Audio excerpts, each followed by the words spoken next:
The ASEAN meeting in Manila is seen as the biggest event under the chairmanship of Philippine President Rodrigo Duterte. 21 heads of state, as well as the United Nations Secretary General, are expected to attend. It comes at a time when the region is struggling with growing security concerns. North Korea is expected to dominate the discussions. The United States' relationship with the isolated government of Kim Jong-un continues to get worse over North Korea's missile and nuclear programs. But despite it being seen as a pariah state, all 10 member countries of the Association of Southeast Asian Nations have diplomatic ties with North Korea.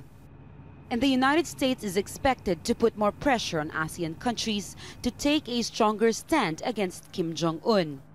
But for the organization, the most contentious issue of all is the dispute in the South China Sea.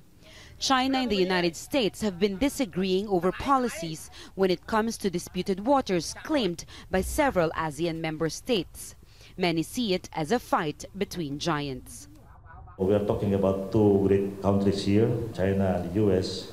If the elephants fight, the grass suffer. If they make love, the grass also suffer. A framework on a code of conduct between China and ASEAN is expected to lay the ground rules that will guide navigation and exploration in disputed waters. But President Duterte refuses to use the arbitration ruling won by the Philippines against China at The Hague. Vietnam now finds itself the lone strong voice among ASEAN countries against China. You have a situation where the Philippines has no clear policy on what to do with the West Philippine Sea, South China Sea issue. That is good enough for China because it buys them more time to consolidate their position in the South China Sea. Migrant and refugee issues are expected to be discussed, including the Rohingya crisis in Myanmar. ISIL's growing influence in the region is also on the agenda.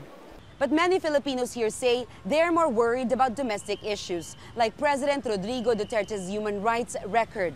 Last year, Trump was vocal about his support for Duterte's drug war, which has left thousands of Filipinos dead. And critics say they worry that Trump might gloss over Duterte's drug war again, which could encourage more state forces to commit human rights abuses. Jamela, Alindogan, Jazeera, Manila.